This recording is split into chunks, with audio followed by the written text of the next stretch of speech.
नमस्कार दोस्तों। तो पिछले वीडियो में हमने सीखा ग्रहों के डिग्रीज़ के बारे में, ग्रहों के अंश के बारे में। आपने देखा कि डिग्रीज़ कितना इम्पोर्टेंट मेट्रिक होता है किसी भी ग्रह के लिए, और अलग-अलग डिग्री पे कैसे ग्रहों के परिणाम बदल जाते हैं, ये आपने समझा पिछले वीडियो में। इस वीडियो में अब हम देखेंगे ग्रहों के दो बड़े इम्पोर्टेंट पैरामीटर्स, जिसको हम कहते हैं ऊंच और नीच। एक स्पेसिफिक पॉइंट पे, जैसा कि मैंने आपको पिछले वीडियो में भी बताया था कि कुछ स्पेसिफिक एंगल पे, कुछ स्पेसिफिक डिग्री पे प्लैनेट्स आके बहुत स्पेशल बिहेव करने लगते हैं। ठीक है, अपने इफेक्ट्स को बहुत ज़्यादा ये लोग एम्पलीफाई कर देते हैं, ग्रह लोग।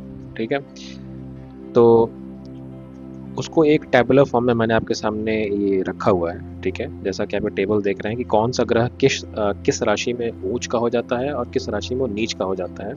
इसके अलावा हम देखेंगे कि मूल त्रिकोण राशि क्या होती है और हाईएस्ट एक्सॉल्टेशन किसी प्लैनेट का कब होता है। ठीक है,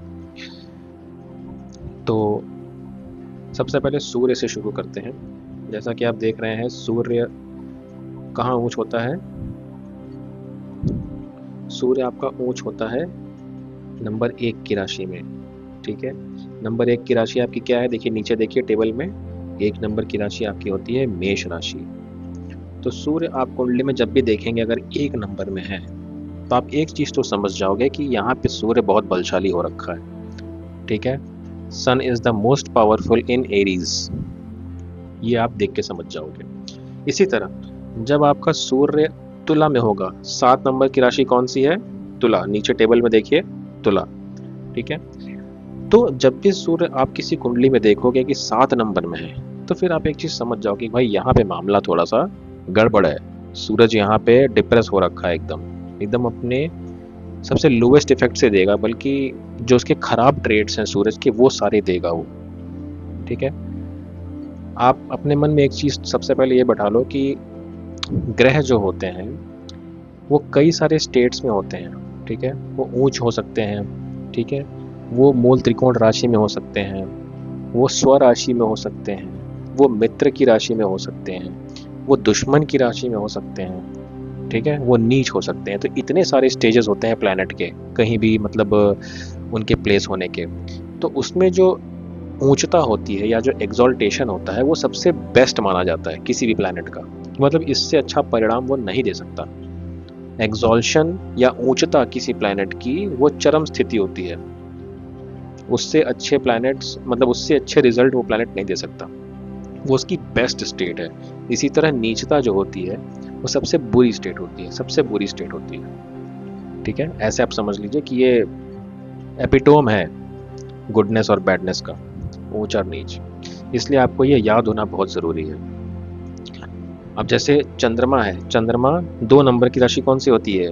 वृषभ। वृषभ में ऊंच का होता है, वृश्चिक में नीच का होता है। मंगल मकर में उच्च का, कर्क में नीच का। बुध कन्या में उच्च का, मीन में नीच का। इस तरह सारे आपके जो हैं पता होने चाहिए। जैसे गुरुदेव आपके कर्क में उच्च के होते हैं और मकर में नीच के होते हैं। शुक्र मकर में उच्च का, सॉरी, मीन में उच्च का होता है शुक्र, और कन्या में नीच का। शनिदेव तुला में उच्च के होते हैं, मेष में नीच के होते हैं। इसी तरह राहु आपका मिथुन में उच्च का होता है और धनु में नीच का होता है। केतु को धनु और वृश्चिक दोनों में हम ऊंच मानते हैं। हालांकि देखिए, पहले आप ये जान लीजिए, राहु केतु के लिए कोई अलग से राशि नहीं होती है। ठीक है, राहु केतु को कोई राशि एलोकेट नहीं की गई, क्योंकि ये छाया ग्रह हैं, जैसा कि पहले बताया। इनका कोई फिजिकल फॉर्म तो है नहीं, ये पिंड ग्रह तो है नहीं। तो इनके लिए पहली बात तो कोई राशि एलोकेट ही नहीं की गई है। इनको को ओनर बना दिया गया है राशियों का। ठीक है, जैसे आपका राहु होता है। ठीक है, तो राहु कुंभ राशि का को ओनर होता है। ठीक है, कुंभ राशि का ओरिजिनल ओनर कौन है? शनि। ठीक है, लेकिन राहु को भी उसकी को ओनरशिप दे दी गई है। तो किसी भी कुंडली में अगर राहु, अगर आपका 11 नंबर की राशि में है, तो वो अच्छे रिजल्ट देगा, आप ये समझ लीजिए। इसी तरह केतु है, केतु को वृश्चिक राशि की को ओनरशिप दी गई है। वृश्चिक मतलब 8 नंबर की राशि। वृश्चिक का वैसे कौन ओनर होता है? मंगल। ठीक है, लेकिन केतु को भी वृश्चिक का को ओनरशिप समझ रहे हो ना आप, 50% दे दिया कि चलो भाई तुम भी इसमें खुश हो लो। ठीक है, लेकिन वो ओरिजिनल वो राशि मंगल की ही है, वृश्चिक, और कुंभ राशि भी शनि की ही है। इनको बस एक छोटा सा हिस्सा दे रहे चलो ठीक है ये आपका। तो केतु आपका धनु और वृश्चिक में उच्च का माना जाएगा और मिथुन में नीच का माना जाएगा। अब आप देख लो राहु केतु कैसे एकदम ठीक उल्टे हैं एक दूसरे के ना। ये 3 में उच्च का है तो ये 3 में नीच का है, ये 9 में उच्च का है तो ये 9 में नीच का है, ऐसे याद कर लो। तो एक तो ये फैक्टर हो गया, ठीक है। एक कंसेप्ट होता है मूल त्रिकोण राशि का।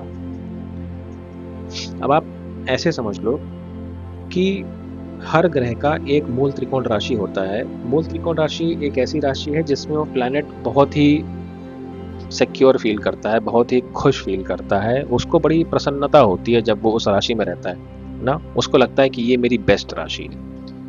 अब आप देखिए सूर्य जो है नंबर 1 की राशि में उच्च का होता है, लेकिन उसकी मूल त्रिकोण राशि क्या है? लियो, नंबर 5 की राशि, ठीक है। ऊंच से देखिए अलग है। तो सूर्य के लिए नंबर 1 भी अच्छा है, नंबर 5 भी अच्छा है, ठीक है। जहां नंबर 1 की राशि यानी मेष राशि उसके लिए सर्वोच्च है, तो नंबर 5 की राशि जो कि लियो है उसको आप एक स्टेप नीचे मान लीजिए ऊंच से, तो ये बहुत अच्छा है, ठीक है। अगर आपका सूर्य 1 से 10 डिग्री के बीच में लियो राशि में है, सिंह राशि में, तो उसको हम कहेंगे कि ये अपनी मूल त्रिकोण राशि में है। यहाँ भी ये बहुत अच्छे रिजल्ट देगा, ठीक है। उसी तरह चंद्रमा का आप देखिए, चंद्रमा जब 4 डिग्री से 20 डिग्री के बीच में वृषभ में होगा, जो कि उसकी उच्च की भी राशि है, तो वो बहुत अच्छी स्थिति में है। इसी तरह आप सभी प्लैनेट्स का देख लीजिए। और एक चीज़ आप ज़रूर ध्यान दीजिएगा कि जिस राशि में वो ऊंच का है ज़रूरी नहीं है कि वही उसकी मूल त्रिकोण राशि भी हो, ठीक है। ये दोनों अलग अलग राशियां भी हो सकती हैं। जैसे सन में सूर्य में देखिए ऊंच का राशि आपका मेष का है, लेकिन मूल त्रिकोण राशि आपकी सिंह है। चंद्रमा के लिए खैर सेम है, मंगल के लिए देखिए अलग है, ठीक है। बुध के लिए सेम है, गुरु के लिए देखिए अलग है। गुरु कर्क में उच्च के होते हैं, लेकिन धनु में इनकी मूल त्रिकोण राशि है, ठीक है। शुक्र का अलग है, शनि का अलग है, ठीक है। तो मूल त्रिकोण राशि भी आपको मालूम होनी चाहिए। मूल त्रिकोण राशि का एक्चुअल एप्लीकेशन मैं भी आपको थोड़ी देर में बताता हूँ कि कैसे इसके यूज़ किए जाते हैं। अगले टॉपिक पे हम आते हैं, वो है हाईएस्ट एक्सॉल्शन, उच्चतम उच्च, ठीक है। अब ये बड़ा इंपॉर्टेंट कंसेप्ट है, अगर हो सके तो ये आप इसको याद रखिए, ठीक है। अब सूर्य को देखो, मैंने आपको बताया कि मेष राशि में उच्च का होता है, लेकिन मेष राशि में भी कहाँ सबसे ज़्यादा इसकी एनर्जी वो हो जाती है चैनलाइज, तो वो होती है 10 डिग्री एरीज पे। अगर आपकी कुंडली में सूर्य देव 10 डिग्री में नंबर 1 में बैठे हैं तो आप बहुत लकी हो, आप बहुत लकी हो। मतलब सूर्य की जो सबसे सर्वोच्च पराकाष्ठा है अच्छे रिजल्ट देने की, वो है आपकी कुंडली में। सूर्य किस चीज का कारक होता है? लीडरशिप, आत्मसम्मान, गवर्नमेंट जॉब, आत्मा, मतलब आत्मा की खुशी जिस चीज में होती है वो सूर्य उसको एक तरह से रिप्रेजेंट करता है। और भी बहुत सारी चीजें होती हैं, आपके फादर को रिप्रेजेंट करता है सूर्य, ठीक है। तो अगर किसी का आप कुंडली में 10 डिग्री पे सूर्य देख लोगे ना, तो आप एक आंख मूंद के उसको ना कह सकते हो कि आपके जीवन में आपका पिता का बहुत जबरदस्त प्रभाव है, बहुत इन्फ्लुएंशियल है आपके पिताजी आपके लाइफ में, आप उनको बहुत एडोर करते हो। आप ये भी कह सकते हो कि आपके अंदर लीडरशिप क्वालिटी ज़रूर बहुत अच्छी होगी, आप बड़े तेजस्वी इंसान होंगे, आपका कम्युनिकेशन स्किल भी हो सकता है बहुत अच्छा हो, आप बड़े दयालु स्वभाव के राजा जैसा आपका नेचर होगा।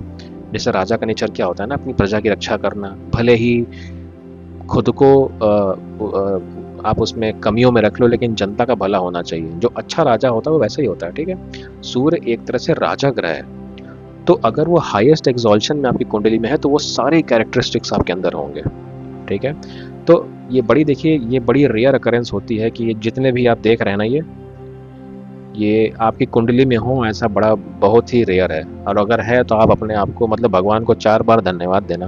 अगर इनमें से कोई भी डिग्री 10 डिग्रीज एरिस, चंद्रमा का 3 डिग्री टॉरस, मंगल का 28 डिग्री कैप्रिकॉन, अगर इतनी डिग्री पे अगर आपका कोई भी ग्रह है आपके कुंडली में, जन्म कुंडली में, तो आप भगवान की मतलब आपको रोज धन्यवाद देना चाहिए भगवान को, ठीक है, क्योंकि उस प्लैनेट को भगवान ने सर्वाधिक शक्तिशाली बना के आपको भेज दिया है, ठीक है। तो उस ऐसी स्थिति में उस ग्रह के जो सबसे अच्छी क्वालिटीज होती हैं वो आपको एकदम मतलब कूट कूट के मिलेगी, आप यूं समझ लो, ठीक है। अभी मैं आपको डिफरेंस बताता हूँ कि अगर ये प्लैनेट इससे अगर डेविएट करता है तो क्या फ़र्क आता है, मैं आपको एक एग्जांपल देके बताता हूँ, ठीक है। तो यहाँ तक आपको समझ में आ गया ऊंच नीच ग्रह क्या होते हैं, मूल त्रिकोण राशि क्या होती है, और उच्चतम उच्च क्या होता है, हाईएस्ट एक्सॉल्शन, ठीक है। आई होप आपको समझ में आ गया होगा। अब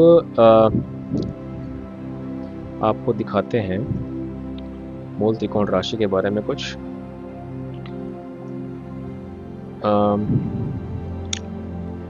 एक मिनट दोस्तों।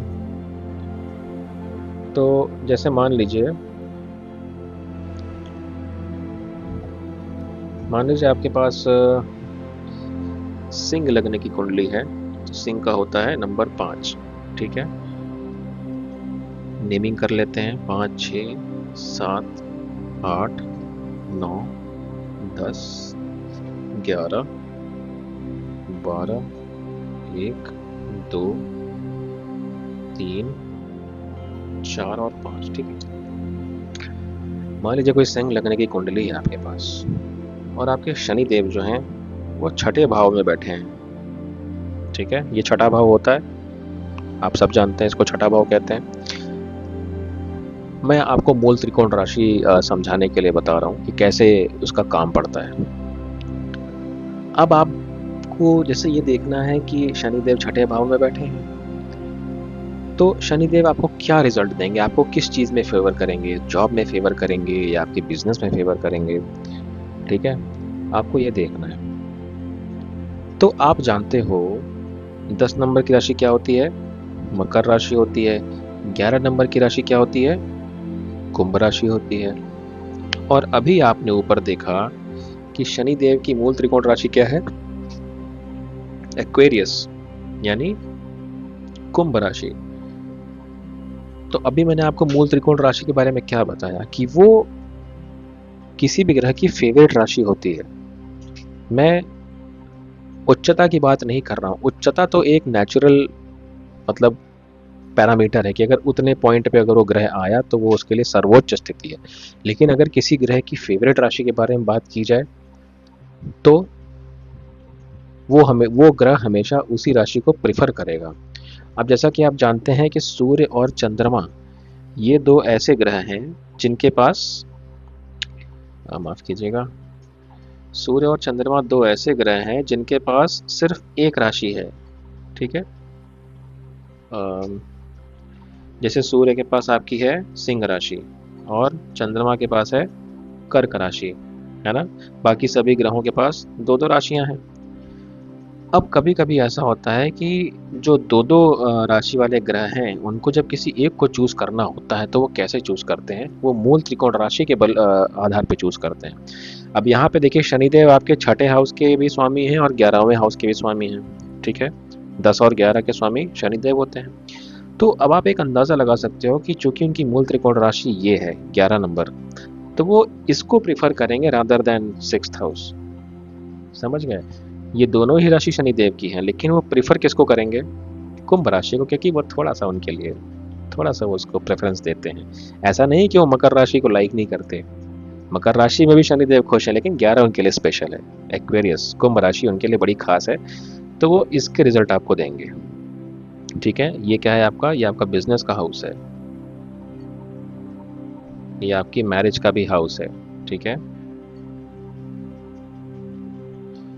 तो आई होप आपको मूल त्रिकोण राशि का कंसेप्ट समझ में आया होगा।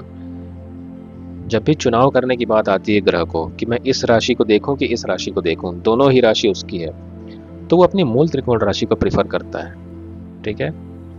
ये कंसेप्ट होता है मूल त्रिकोण राशि का। आई होप आपको इतना समझ में आया होगा।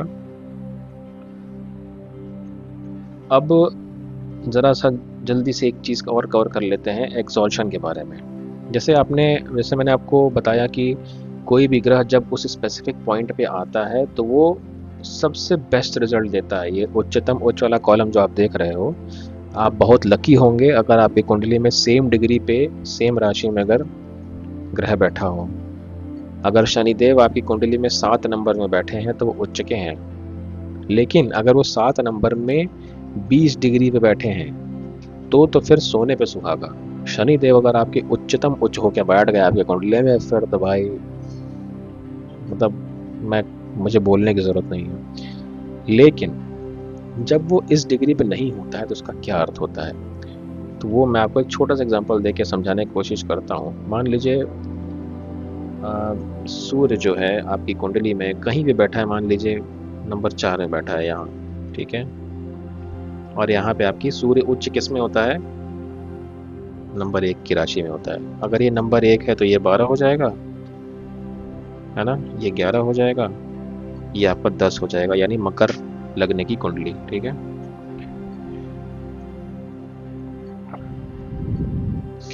अब आप देख के बड़ा खुश हो लिए, अरे यार सूर्य तो मेरा उच्च का है, बहुत खुश हो गए आप। अब इसमें मैं आपको कुछ सिनेरियो बताता हूँ। मान लीजिए अगर आपका ये सूर्य, आपने नीचे अपना चेक किया तो आपने देखा कि आपका सूर्य जो है वो 10 डिग्री पे ना होके 5 डिग्री पे है। अभी भी आप कहोगे कि आपका सूर्य अच्छा है, क्योंकि देखो जब तक वो मेष में है तो वो उच्च ही कहलाएगा। लेकिन चूंकि वो 10 डिग्री पे नहीं है, 10 डिग्री मतलब शिखर है, अगर 10 डिग्री पे वो आ गया तो फिर मैंने आपको बताया कि वो उच्चतम उच्च है। लेकिन अगर जैसे अगर वो 5 डिग्री पे है तो भी वो उच्च होगा, लेकिन उसके अंदर कुछ क्वालिटीज जैसे ना मिसिंग होंगी। समझ गए आप, वो क्वालिटी हो सकता है उसके अंदर थोड़ी मिस हो। वो एक अच्छा वो एक अच्छा उसके अंदर रॉयल नेचर होगा, लेकिन थोड़ा कंजूस भी होगा साथ ही साथ। मतलब अभी वो क्वालिटी उसके अंदर डेवलप नहीं हुई है, थोड़ा कंजूस भी होगा। जैसे राजा की आदर्श क्वालिटी क्या मैंने बताई आपको, जनता पहले, अपने खुद का स्वार्थ बाद में। पहले जनता का हित देखेगा। एक जो सबसे आइडियल राजा होता है वो पहले जनता का भला देखता है, फिर अपने परिवार का और अपना भला देखता है। लेकिन अगर राजा आइडियल नहीं है तो क्या करेगा, अगर वो अपने एक हाईएस्ट एक्सॉल्शन से अगर दूर है, अगर अभी पहुंचा ही नहीं है, तो कुछ क्वालिटीज उसके अंदर मिसिंग होंगी। राजा जैसा नेचर तो होगा, लेकिन बीच बीच में उसके अंदर स्वार्थ आ जाता होगा, कह रहे यार पहले मुझे अपना देखना चाहिए, कुछ क्वालिटीज मिसिंग है। यही अगर आपका मान लीजिए सूर्य आपकी कुंडली में मेष में है और 25 डिग्री पे है मान लीजिए, ठीक है, तो 25 डिग्री 10 से बहुत दूर जा चुका है, ठीक है। तो ऐसा व्यक्ति जानते हैं आपको कैसा मिलेगा, बहुत अहंकारी होगा। जो सूर्य की कुछ नेगेटिव क्वालिटीज है ना वो आपको मिलेंगी। उसके अंदर बहुत तेज होगा, बहुत गुस्सा होगा, ठीक है। बुद्धिमान जरूर होगा, वो बहुत तेजस्वी होगा, लेकिन गुस्सैल भी होगा उसके अंदर। मतलब अब आप अंदाज़ा लगा लो, एक आइडियल राजा था जो पहले अपना सब कुछ कुर्बान करके, ठीक है, विनम्रता से जनता का भला करता था। अब ये जो है ये अभी भी राजा ही होगा, भगवान इसको राजा बना के ही भेजेंगे, लेकिन कुछ इसके अंदर अवगुण भी रहेंगे। ये आदर्श राजा नहीं होगा।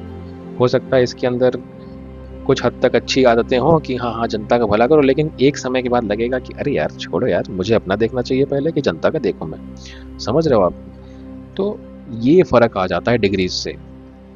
समझ गए आप। ऐसे ही आप किसी भी ग्रह को एग्जाम्पल लेके कर सकते हैं, शनि को ले सकते हैं, चंद्रमा को ले सकते हैं। अगर वो अपने पीक एग्जॉल्शन पे है, मान लीजिए अगर वो 9 डिग्री पे भी है या 11 डिग्री पे भी है, अगर एक दो डिग्री का फर्क है तो उससे ज़्यादा अंतर नहीं आएगा। वो लगभग लगभग आइडियल आपको बिहेवियर देगा। लेकिन अगर वो थोड़ा सा दूरी है, 2 डिग्री से अगर ऊपर है ना, तो आप मान के चलो उसमें थोड़े डिफेक्ट्स ज़रूर आएंगे, ठीक है। तो इसीलिए मैंने आपसे कहा कि आप बहुत ही लकी होगे आप, जो आप ये एग्जैक्ट डिग्रीज लेके बैठोगे। उच्चतम उच्च वाला कॉलम जो आप देख रहे हो, अगर यही सेम डिग्रीज आपकी कुंडली में है किसी भी ग्रह की, तो वो ग्रह आपके लिए सर्वोत्तम है, ठीक है। ये आपको मालूम होना चाहिए, ठीक है। तो ये छोटा सा वीडियो मैंने आपके लिए बनाया था दोस्तों, ग्रहों की ऊंचता और नीचता को समझाने के लिए। उम्मीद है आपको ये वीडियो पसंद आया होगा। मिलता हूँ आपसे अगले वीडियो में। हरे कृष्णा।